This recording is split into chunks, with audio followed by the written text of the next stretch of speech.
All right, we're going to use 5 of these wood planks and as well as 8 of these squares. We are going to be creating a beautiful high-end wood box that you can use honestly for pretty much anything. I'm going to be using it as a table decor piece where I'm going to put beautiful red berries in it for this Christmas season. So I'm starting by taking 4 of the squares. I glued them to one of the planks right in their corners, and now I'm using that as a support system to glue on the sides. Once I've got those 4 around the side, I'm now going to take the last 4 squares and I'm going to glue those right into the box. Now, you could use some other things besides the wood squares. I knew that I wasn't going to be looking at the inside of the box, so I ended up using the wood squares for really strong supports. If you wanted to use this as like a gift box, you could take these wooden dowels and use those as supports in the middle. That would work too. So you can see here that I'm cutting down those craft wooden sticks for supports on the side and to cover up that seam where the wood doesn't perfectly line up. And now I'm going to paint it all white to give it a nice, pretty, fresh Christmas look. Once that's done, I'm going to put some foam inside of that box glued into place, and I'm going to add in these berries. I had a couple people ask me, how do I store these berries? I actually have what I call a flower tower.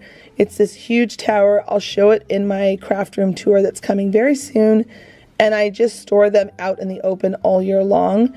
And then if they get dusty at all, I just dust it over really quick, but really it doesn't do that. Now, if any of the berries pop off, I do like to take a little bit of red paint and I just tap the tops of those spots where the foam might be showing, and it looks brand new again. So that's how I store my berries.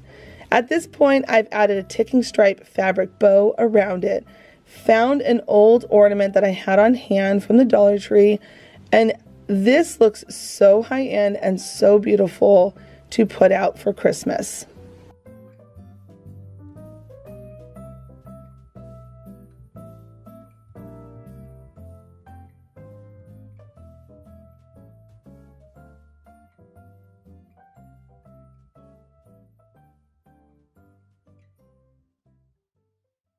This ornament is so whimsical and downright adorable.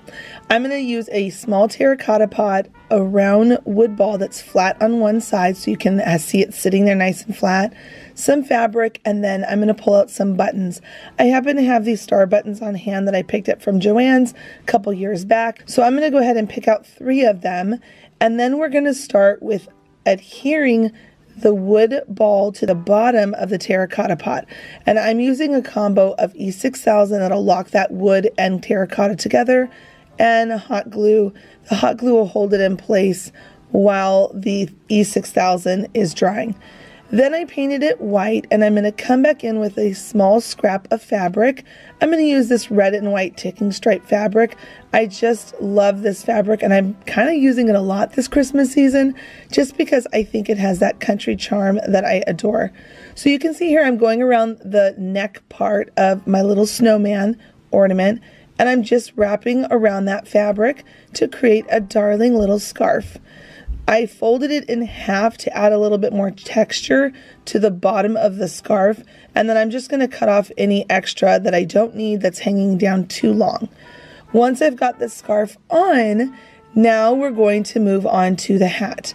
I've got another piece of fabric, and you're going to see here that I'm actually like flipping it around a bunch of different ways, trying to decide which way I like the fabric to be closest to the face. I'm going to make a line across the forehead, and then I'm going to make a straighter line across the back because I don't want it to come too far down where it's going to make the hat pull backwards. You can see here that it's kind of pinched towards the top like this. I want the fabric to be as straight as we can towards the top, but I want it to also kind of go back a little bit at the forehead. So I'm now going to just lock in both sides with my hot glue, pull it up, and you can see at the top, if you've got this oval type shape at the top of your fabric, you're in good shape. Now we're going to take the scissors and we're going to just do little snips all over it, the very top of that fabric. It's going to look like a cute little spiky hairdo. And then I'm going to take some twine, tuck it down in there, and glue it into place because this is going to be how our ornament hangs up. because once we tie the hat together, you won't really be able to get that in there. So now I'm going to take some red yarn and I'm going to just do a double knot off to the side of the hat, pulling all of those little fibers together into the middle so it's got that pom-pom at the top of a winter hat. Make sure your string is nice and straight still. And then once you've got that knotted in place, you're going to want to cut off any extra of the yarn if it's too long, and you could embellish the hat a little bit if you want to take it that extra step, but I decided I loved the hat because it was already so busy with the fabric. Now we're going to go ahead and add on those buttons down the snowman's tummy, and this would be such a cute project around the base or that rim of the terracotta pot towards the bottom. You could customize it and put names for each grandchild or family member. Now we're going to just simply add on a face and a little bitty nose, and at this point it is the cutest ornament I think I've ever crafted here on my channel.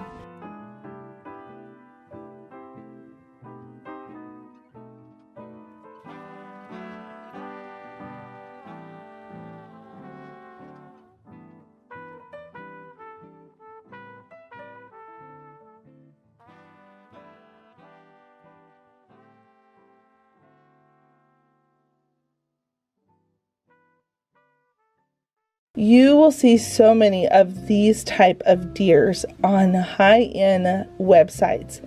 Pottery Barn, even Target. They sell these for anywhere between $15 to $30. They had them at the Dollar Plus section for $5. So I'm going to take some of the picks and frosted glitter stems from the Dollar Tree and a piece of this foam square. And I'm going to cut it down to size so that I can glue it to the base inside of the deer's legs. Now I'm going to use some E6000 because I don't always trust just hot glue by itself. So I'm going to use my little key tool here. I love this tool. I had a subscriber send it to me a while ago where I can basically just twist it and it'll allow me to always keep the pressure in my E6000, and then I'll be able to, get out the amount I need. Put the cap back on, add some hot glue, and pop it into place.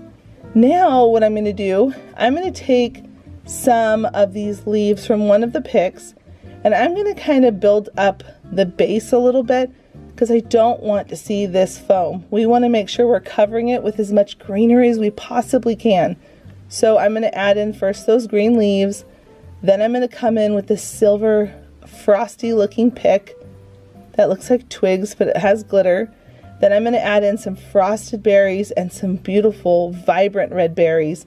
And anytime the berries get in the way, I do kind of pull a little bit off on the end just to make sure I have a nice good imprint into the foam and I can hot glue it into place without them popping out over time. Now this next step is optional. You can put in whatever you want.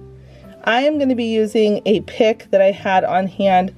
It's actually a long garland strand I get from Hobby Lobby whenever they have it on sale for their greenery long garlands.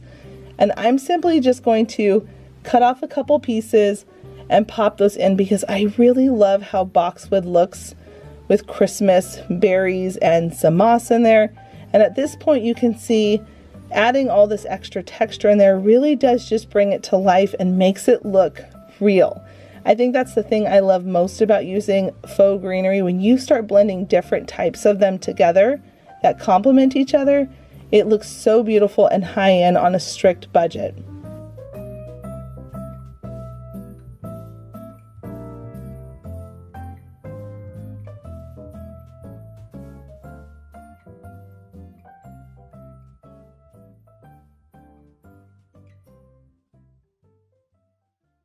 For this craft, we're going to be using some nautical rope, some that's already been untwisted and some that's twisted, some greenery, some ticking stripe fabric, white burlap, which is actually my favorite to work with around the Christmas season, 2 gold jingle bells, and then one of these frosted berry picks. All of these things have come from the Dollar Tree except for the fabric. Now I'm going to take my white burlap and I'm going to layer it about 6 times so that when I do this little hand cutout, you can see here that I'm just tracing around my hand, with a Sharpie marker to create a mitten pattern. And I want to be able to create 6 of them at the same time. So I'm just going to cut the fabric, and I'm making it where, you know, the edges don't have to be perfect because we wanted to have that rustic country charm.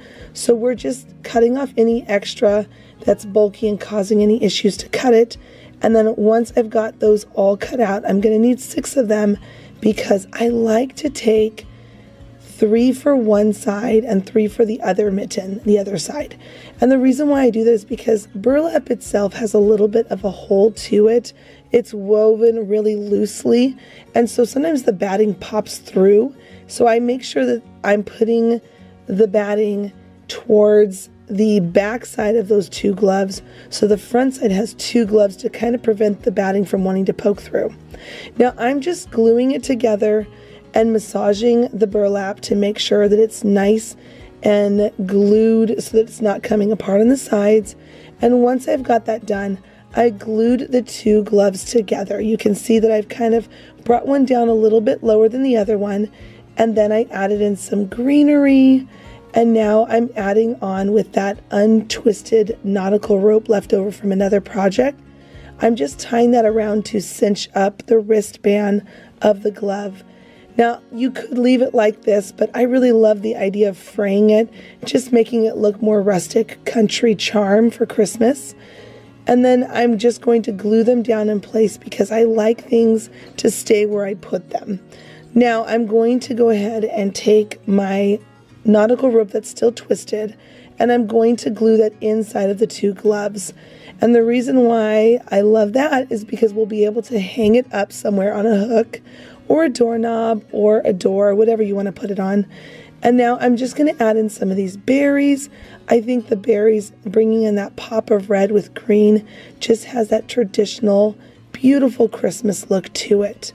So once I've got that in place, I'm going to add on those 2 gold jingle bells, and I'm just using hot glue. I like to make sure that when I do glue with metal, there is some kind of an opening on the metal to be able to get the glue in to lock all into place.